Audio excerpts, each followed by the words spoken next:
नमस्कार, मैं हूं निकेता साने खंगार और आप देख रहे हैं यूसीएन न्यूज। कोविड यानी कि पैंडेमिक के बाद से ऐसी कई सारी बीमारियां हैं जिनका सामना हमें रोजमर्रा की जिंदगी में अब ज्यादा करना पड़ रहा है और इन्हीं में से एक बीमारी है आर्थराइटिस। लेकिन इस बीमारी को होम्योपैथी के जरिए, रादर मैं कहूंगी नम्मा होम्योपैथी के जरिए कैसे ठीक किया जा सकता है, आज इसी के बारे में बात करेंगे हेल्थ एंड होम्योपैथी में। क्योंकि नम्मा होम्योपैथी कहते हैं कि अनेक बीमारियों का एक सोल्यूशन। और आज इसी के लिए हमारे साथ मौजूद है डॉक्टर पवन चौबे जी। नमस्कार, स्वागत है आपका। नमस्कार। जैसा कि मैं कह रही थी कि पैंडेमिक के बाद से कई सारी बीमारियां जो है हम उनका नाम ज्यादा सुन रहे हैं और उनमें से एक है आर्थराइटिस। और कई बार लोगों को लगता है कि आर्थराइटिस मतलब जोड़ों से जुड़ा हुआ है, लेकिन उससे आगे पता नहीं होता है। तो सबसे पहले मैं आपसे जानना चाहूंगी हेल्थ एंड होम्योपैथी में कि आर्थराइटिस ये बीमारी एक्चुअली होती क्या है और इसके टाइप्स क्या होते हैं। नमस्कार। आर्थराइटिस एक कॉमन बीमारी है आज की सिचुएशन में। इस बीमारी में क्या होता है, आपके जो जॉइंट्स होते हैं उन जॉइंट्स में सूजन आना चालू हो जाता है, उनमें दर्द होता है, उनमें लालपना आता है। और ये कॉमन प्रॉब्लम इसलिए है क्योंकि ये सब जॉइंट्स में होता है। आर्थराइटिस सिर्फ एक टाइप का नहीं है, आर्थराइटिस में बहुत सारे टाइप्स होते हैं। अगर मैं बताऊँ तो 100 टाइप से ज़्यादा आर्थराइटिस के होते हैं, लेकिन एक कॉमन टाइप जो है वो सबसे ज़्यादा पाया जाने वाला है वो है osteoarthritis, rheumatoid arthritis, gout, ankylosing spondylosis, lumbar spondylosis, sciatica. ये सब एक टाइप्स ऑफ आर्थराइटिस है। एक यंग उम्र से लेकर ओल्ड एज तक आज के डेट में आपको आर्थराइटिस सब जगह देखने मिलेगा। सबको पेन है, कहीं ना कहीं दर्द है, सूजन है, वो तकलीफ़ों से ग्रस्त है। और वो आर्थराइटिस आफ्टर कोविड हम लोगों को बहुत ज़्यादा नज़र आने लगा है, क्योंकि ये कॉमन इसलिए हो गया कि पहले ये ओल्ड एज में नज़र आता था, पर आज के डेट में ये यंग एज में भी नज़र आने लगा है। इसलिए इसके जो टाइप्स है, जैसे आप ऑस्टियो आर्थराइटिस लेंगे तो जिस तरह से जो घुटनों की तकलीफ होती है, लोगों को चलने में चढ़ने में प्रॉब्लम आता है, उस घुटने की तकलीफ के अंदर वो जो जॉइंट होता है उसके अंदर एक कार्टिलेज होता है। वो कार्टिलेज मतलब जो रहता है वो एक तरह से उसको सपोर्ट सिस्टम करता है, उसका घस जाना। और वो घसने की वजह से हमारे जॉइंट्स है ना एक दूसरे से रब होने लग जाते हैं। रब होते हैं तो पेन होना चालू हो जाता है। अंदर एक साइनोवियल फ्लूइड नाम का फ्लूइड होता है जो उसको एक लिक्विड के फॉर्म में उसको स्ट्रेंथ देता है, वो भी कम हो जाता है। जब वो कम हो जाता है तो पेन चालू हो जाता है, दर्द चालू हो जाता है। ये ओल्ड एज में ज़्यादातर होता है। जो लोग स्पोर्ट्स खेलते हैं, जो लोग बहुत ज़्यादा फिजिकल एक्टिविटीज़ करते हैं, उन लोगों को ये तकलीफ ज़्यादा होती है। फिर दूसरा टाइप है रूमेटॉइड आर्थराइटिस। रूमेटॉइड आर्थराइटिस जो आर्थराइटिस है वो एक ऑटोइम्यून डिसऑर्डर है। ऑटोइम्यून मतलब जब हमारा शरीर खुद हमारे शरीर को प्रोटेक्ट करता है बाहर के बैक्टीरिया वायरस से, लेकिन यहाँ पे ऑटोइम्यून डिसऑर्डर में वो खुद हमारे सेल्स को ख़राब करने लग जाता है, खाने लग जाता है। उसके वजह से जो आर्थराइटिस होता है उसे रूमेटॉइड आर्थराइटिस कहा जाता है। और वो रूमेटॉइड आर्थराइटिस किसी भी एज में किसी को भी हो सकता है। बेसिकली यंग एज में इसका फैक्टर तब हम ज़्यादा ध्यान देते हैं जब ये फैमिली हिस्ट्री से आता है। आपके परिवार में किसी को, आपके पापा को, मम्मी को, दादा को, दादी को है, तो ये कहीं ना कहीं अगर यंग एज में आपको ये तकलीफ़ दे रहा है तो आपको इसका चेक करना ज़रूरी है, क्योंकि इस पर ध्यान देना है कि ये कहीं ना कहीं आगे जाकर आपको तकलीफ़ देगा। क्योंकि रूमेटॉइड आर्थराइटिस जब आपको तकलीफ़ देता है तो ये 1 या 2 साल के अंदर पूरे शरीर के हर जॉइंट को अफेक्ट करने लग जाता है। सिर्फ बड़े या छोटे इंपॉर्टेंट नहीं है, सारे जॉइंट्स उसमें अफेक्ट हो जाते हैं। आपका चलना, उठना, बैठना सब तकलीफ देता है। एक तीसरा टाइप होता है, उसे गाउट कहा जाता है। गाउट मतलब ये होता है कि जब हमारे जॉइंट्स में यूरिक एसिड के क्रिस्टल्स फॉर्मेशन जमा होने लग जाते हैं, यूरिक एसिड का लेवल बढ़ जाता है, तो इसके लिए ब्लड टेस्ट करना ज़रूरी है। अब जब यूरिक एसिड जब बढ़ जाएगा और वो जॉइंट्स में जाके जमा हो जाएगा तो सबसे ज़्यादा वो अफेक्ट करता है जॉइंट्स को, उसके दर्द बढ़ने लग जाता है। लेकिन ये सबसे ज़्यादा छोटे जॉइंट्स पे ज़्यादा सबसे पहले तकलीफ देता है। उसमें हमारा पैर का अंगूठा होता है, वो सबसे ज़्यादा पहले अफेक्ट होता है, उसमें सबसे ज़्यादा दर्द आता है। फिर छोटी छोटी उंगलियों के अंदर, हमारी जो उंगलियां है उसके अंदर जो छोटे छोटे जॉइंट्स है उनमें तकलीफ़ देता है। हमारी कलाइयों में, रिस्ट में हमारे को उससे तकलीफ़ होती है, कभी शोल्डर्स में तकलीफ़ होती है, कभी घुटनों में तकलीफ़ होती है। इसको हम लोग गाउट कहते हैं और ये बहुत कॉमन हो गया है। इसके बाद भी जो हमारी तकलीफ़ जो आर्थराइटिस का एक और टाइप है वो लंबर स्पॉन्डिलाइसिस, सर्वाइकल स्पॉन्डिलाइसिस है। यानी कमर के अंदर रीढ़ की हड्डियों में तकलीफ़ होना, उसको दर्द होना, उसमें गैप आ जाना, या फिर बहुत लोगों को लगता है जब वो एक्सरे करते हैं, एमआरआई करते हैं ना, तो नस दब जाती है। ये बहुत ही कॉमन फिनोमेना है। इस वजह से वो लोग उसका दर्द भी सहन नहीं कर पाते हैं, उठने चलने में भी प्रॉब्लम होने लग जाती है। अगर ये कमर में तकलीफ दे रहा है तो उसे लंबर स्पॉन्डिलाइसिस कहते हैं। अगर ये गर्दन में तकलीफ दे रहा है और गर्दन की नस कहीं दब रही है तो ये सर्वाइकल स्पॉन्डिलाइसिस है। इसमें अगर एक कमर की नस दब रही है और वो तकलीफ ज़्यादा दे रही है, वो दर्द आपको पैरों तक जा रहा है, तो वो साइटिका में आ जाता है। और साइटिका आज में बहुत कॉमन तकलीफ है, क्योंकि बहुत लोग कभी कहीं गिर जाते हैं, लग जाती है, एक्सीडेंट का हिस्ट्री है, ओवरवेट के वजह से हो जाता है, ये सब चीज़ें उनको प्रॉब्लम देने लग जाती है। एक और टाइप है जो कि पहले बहुत अनकॉमन था, लेकिन अब आफ्टर कोविड बहुत कॉमन हो गया है, उसे कहा जाता है एंकिलोजिंग स्पॉन्डिलाइसिस। ये एक रेयर डिजीज़ जैसा ही है, लेकिन इसके अंदर प्रॉब्लम ये होता है कि इसका फैक्टर हमें पता करने के लिए ब्लड टेस्ट करना होता है। उसको HLA-B27 करके फैक्टर होता है, वो पता चल जाता है। जब वो पॉजिटिव आता है तो आपको ये प्रॉब्लम है। इसमें आपकी जो हिप जॉइंट होता है, कमर का जो हिस्सा है, उसका जो जॉइंट है, वो जॉइंट का, उसको अवेस्कुलर नेक्रोसिस भी कहा जाता है। इसका मतलब वो सड़ने लग जाता है अंदर से, और वो जॉइंट एकदम से इतना खोखला हो जाता है कि अगर आप को ये तकलीफ बढ़ते जा रही है और आप जल्दी से जल्दी इसके ऊपर कुछ इलाज नहीं करते या आपको पता नहीं चलता है, तो धीरे धीरे जाकर वो अंदर से खोखला होकर टूट सकता है।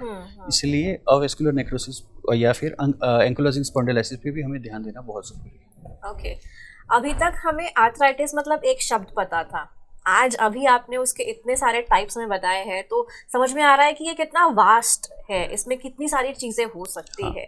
तो अब कौन से वो लक्षण हैं जिन पर हमें ध्यान देना चाहिए कि कहीं ये आर्थराइटिस तो नहीं? देखिए, सबसे पहला लक्षण तो आता है दर्द। दर्द के साथ आते हैं सूजन, दर्द, सूजन, उसके बाद में है ना अकड़ जाता है हमारा।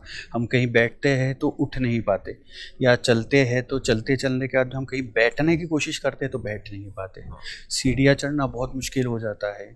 हम उसमें एक गर्माहट भी रहती है। सीज़न चेंज हो जाता है, ठंडी से गर्मी, गर्मी से ठंडी।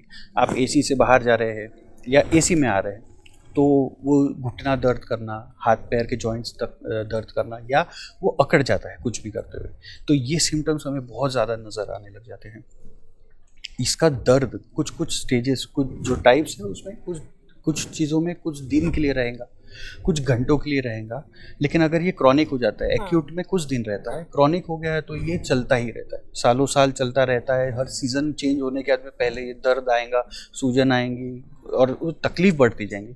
तो हमें इन सब सिम्टम्स पे ध्यान देना है ताकि हमें ये पता चले कि हमें कौन सा टाइप का आर्थराइटिस है और हमें इसके लिए क्या करना चाहिए। कहते हैं ना कि हड्डियां इंसान की ताकत होती है, उनमें अगर प्रॉब्लम आ जाए तो बहुत सारी दिक्कतों का सामना करना पड़ता है। तो ये जो आर्थराइटिस है, इसके होने की वजह क्या हो सकती है और इससे क्या कॉम्प्लिकेशंस उस इंसान को आगे जाके देखने मिल सकते हैं? देखिए, वजह तो इसमें बहुत ज़्यादा सिंपल है कि एक फैमिली हिस्ट्री रहता है कि परिवार में अगर है तो ये कभी कभी जनरेशन में आने लग जाता है। सेकंड होता है कि आपका काम, आप बहुत ज़्यादा देर तक एक ही जगह पे बैठकर काम कर रहे हैं तो आर्थराइटिस के सिम्टम आने लगते हैं। ब्लड में यूरिक एसिड का लेवल बढ़ जाता है, उसकी वजह से गाउट आने लग जाता है। आपके जॉइंट्स अगर घस जाते हैं तो ऑस्टियोआर्थराइटिस आ जाता है। इसका मतलब ये है कि बहुत लंबा स्पोर्ट्स जो खेल रहे हैं वो कभी कभी ये चीज़ को फेस करते हैं। बहुत लंबी नौकरी जो लोग करते हैं जिसके अंदर बहुत समय खड़े रहना पड़ता है, या फिर बहुत झुकने का काम है, बहुत वज़न उठाने का काम है, उसमें इनको ये प्रॉब्लम हो सकती है। इसके साथ साथ जिन लोगों का वज़न ज़्यादा बढ़ा हुआ है, ओवरवेट है, ओबेसिटी है, वहाँ पे ये प्रॉब्लम देता है। नॉनवेज बहुत ज़्यादा खाने की वजह से भी यूरिक एसिड का लेवल बढ़ता है, तो एक नॉनवेज भी एक बहुत बड़ा फैक्टर है। सोडा ड्रिंक्स, कोल्ड ड्रिंक्स हो गए, ये सब भी बहुत बड़ा फैक्टर है जिसकी वजह से आर्थराइटिस के सिम्टम्स आते हैं। और अल्कोहलिक ड्रिंक्स है, आप बराबर खाना नहीं खा रहे हैं, बाहर का बहुत खाना खा रहे हैं, डाइजेशन का इशू है, वो भी एक बहुत बड़ा फैक्टर आपको आर्थराइटिस की तरफ लेकर जाता है। और इसके कॉम्प्लिकेशंस क्या होते हैं? कॉम्प्लिकेशंस में देखिए, सबसे पहला चीज़ ये है कि अकड़ जाना, बहुत ज़्यादा अकड़ जाता है। और ये जब प्रॉब्लम ज़्यादा बढ़ने लग जाता है तो हमारा एक तो बॉडी का स्ट्रक्चर चेंज हो जाता है। हमारा कमर में तकलीफ़ है तो कमर का झुकना चालू हो जाता है, हमारे पैरों में घुटनों की तकलीफ़ है तो हमारा चलने का जो तरीका है वो चेंज हो जाता है। इसके साथ साथ हमारे गैप्स आने लग जाते हैं जब कमर में और गर्दन में। उसका पेन कांस्टेंट रहता है। जब पेन कांस्टेंट रहता है तो आपका जो रोज़ की तरह से आप जिस तरह से चलते हैं रहते हैं वो चेंज हो जाता है। इसके अंदर एक डिसेबिलिटी भी आ जाती है। डिसेबिलिटी यानी कैसा आ जाता है कि आपके हाथ पैर जो मुड़ जाते हैं, जो जिसके अंदर अकड़ की वजह से ये है ना, उनका शेप चेंज हो जाता है। जब इनका शेप चेंज हो जाएगा तो ये उस तरह से ही रह जाते हैं हमेशा के लिए, वो वापस नॉर्मल नहीं आ पाते हैं। और उसके वजह से इनके वो पेशेंट को कभी कभी व्हील चेयर का भी सहारा लेना पड़ता है, या क्रचेस का सहारा लेना पड़ता है, या फिर वो कुछ बैलेंसिंग स्टूल्स का सहारा लेना पड़ता है ताकि वो चल सके। यानी आर्थराइटिस इस हद तक पेशेंट को तकलीफ दे देता है कि वो एक नॉर्मल इंसान से डिसेबल की तरफ चले जाता है।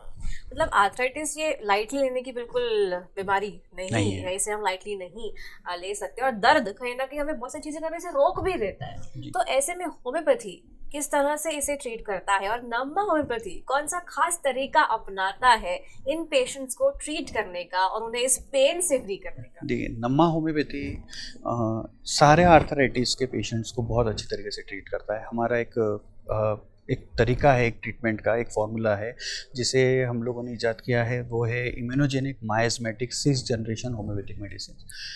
Immunogenic miasmatic 6th generation homeopathic medicine मतलब इम्यूनिटी बढ़ाने वाला। इम्यूनोजेनिक मतलब इम्यूनिटी बढ़ाने वाला। इम्यूनिटी मतलब हमारे रेजिस्टेंस पावर, हमारे जो रोग प्रतिरोधक शक्ति है वो बढ़नी चाहिए। उससे क्या होगा, सेल्फ हीलिंग होगा, हमारा बॉडी अंदर से ठीक होना चालू हो जाएगा। इम्यूनोजेनिक माइस्मेटिक मतलब हर पेशेंट का एक अलग नेचर होता है, एक अलग स्ट्रक्चर होता है, एक अलग तरीका रहता है। वही एक इंसान को दूसरे इंसान से अलग करता है। इसी तरह से हम लोग भी हर इंडिविजुअल को अलग तरीके से लेते हैं। माइस्मेटिक तरीके से आपका मानसिक स्थिति, आपकी शारीरिक स्थिति कैसी है, आपकी हैबिट्स कैसी है, उस बेसिस पर हम लोग उस चीज़ का इवैल्यूएशन करते हैं और उस बेसिस पर हम पेशेंट को दवाई देते हैं। 6th जनरेशन होम्योपैथिक ट्रीटमेंट यानी हमारा जो ट्रीटमेंट है वो इतना एडवांस ट्रीटमेंट है कि आपको जो मेडिसिन दिया जाएगा, जिस तरीके से दिया जाएगा, वो आपको आपकी तकलीफ से आराम तो देगा ही देगा, सेफली दवाई देगा। कि आप होम्योपैथिक ट्रीटमेंट ले रहे हैं तो एक तो उसका साइड इफेक्ट नहीं होगा, आप उसको जब दवाई लेंगे तो आपको कोई तकलीफ नहीं होगी क्योंकि आप पहले से ही तकलीफ में हैं, तो आपकी तकलीफ भी कम होगी, आपको उसका इलाज भी अच्छे तरीके से मिलेगा। और नम्मा होम्योपैथी में हम जिस तरह से आपको ट्रीटमेंट देंगे, आपकी पूरी तकलीफ का हम निवारण करेंगे ताकि आप पूरी तरह से संतुष्ट हो सकें। हर किसी को स्पेशल तरीके से, उस इंडिविजुअल को उसके टाइप के तरीके से ट्रीट किया जाएगा। एक जनरल फॉर्मूला नहीं पर पर्सनलाइज्ड उन्हें ट्रीटमेंट, हर पेशेंट हमारे लिए स्पेशल रहेगा। यस, उसे अलग तरह से ट्रीट किया जाएगा, उसकी नीड्स के हिसाब से अगर आप उसे ट्रीट करेंगे। तो जो लोग इस वक्त आर्थराइटिस के बारे में जान रहे हैं आपसे, तो उन्हें डेली लाइफ में कौन से ऐसे प्रिवेंटिव मेजर्स लेने चाहिए जिससे उन्हें ये बीमारी ना हो या दूर हो जाए वो इस बीमारी से? देखिए, सबसे पहली चीज़ तो आपको हमारा जो ट्रीटमेंट है नम्मा होम्योपैथी का, वो आपको चालू करना चाहिए। आप आपके पास में जो भी नम्मा होम्योपैथी का क्लिनिक है, आप ज़रूर जाइए, विजिट करिए। इसके साथ साथ आप खान पीन में थोड़ा सा ध्यान दीजिए, हरी सब्जियाँ खाइए, बाहर का फास्ट फूड थोड़ा कम करिए, नहीं खाएंगे तो बहुत बेटर है, तो ताकि आपकी बॉडी की इम्यूनिटी का लेवल अच्छा बढ़े, आपका डाइजेशन अच्छा हो। आप हरी सब्जियों के साथ में फ्रूट्स खाइए, फाइबर वाला फूड खाइए जो कि खाने के अंदर भी अच्छे तरीके से हेल्प हो, आपका वेट भी ना बढ़े, ताकि आपका वेट अगर बढ़ेगा तो आप आर्थराइटिस की तरफ ज़्यादा जाएंगे। उसके साथ साथ आपको फ्रूट्स की तरफ ध्यान देना है, डाइट्स के ऊपर ध्यान देना है, पानी ज़्यादा से ज़्यादा पीना है, अल्कोहल नहीं लेना है, नॉनवेज के डाइट्स को कम से कम करिए। अगर ये सब चीज़ें आप करते हैं, रोज़ की एक्सरसाइज आपको ध्यान देना है, आपको योगा करना है, बॉडी का मूवमेंट्स बहुत ज़रूरी है। आर्थराइटिस का पेशेंट एक जगह फंस जाता है, वो अकड़ जाता है, दर्द रहता है। ऐसी सिचुएशन में वो जितना मोबिलिटी रहेगा, यानी जितना चलेगा, उतना ज़्यादा हम उसकी हेल्प कर सकते हैं, उतना ज़्यादा वो उस बीमारी से निकल सकता है। इसलिए आपका एक्सरसाइज, रोज़ का डेली रूटीन, योगा, ये सब बहुत ज़रूरी है। और आपका डाइट और हमारा मेडिसिन, ये सब मिलकर आपको पूरी तरह से ठीक कर सकता है। मतलब बहुत बड़ा धनुष नहीं उठाना है, छोटी छोटी चीज़ों पे ध्यान देना है। अगर वो कर लिया तो बहुत हद तक हम इस बीमारी से जो है वो बच सकते हैं। सो अब वक्त है सवाल जानने का। लोग सवाल पूछेंगे और हम उनका जवाब देंगे। तो चलिए जानते हैं कि इस वक्त कॉल पर हमारे साथ टेलीफोन लाइन पर कौन है और उनका क्या सवाल है।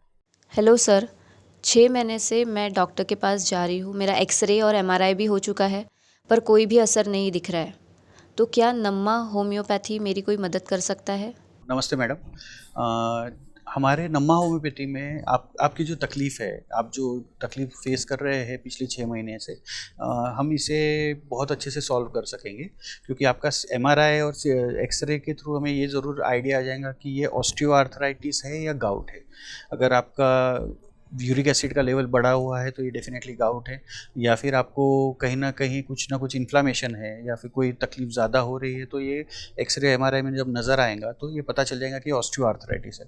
तो ऐसी सिचुएशन में जो हमारा immunogenic miasmatic 6th generation homeopathic medicine है, वो आपको बहुत अच्छी तरीके से और सेफली आपको इलाज किया जाएगा, जिससे कि आपको कोई साइड इफ़ेक्ट ना हो और आपकी तकलीफ बहुत जल्दी और बहुत अच्छी तरीके से कम हो जाए।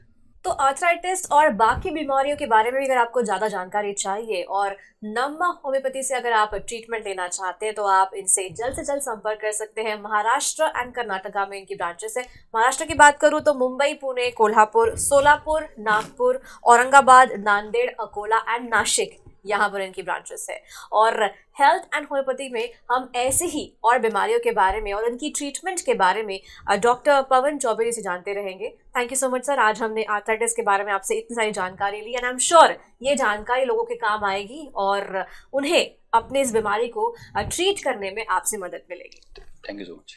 देखते रहिए UCN न्यूज़, ये है हेल्थ एंड होम्योपैथी।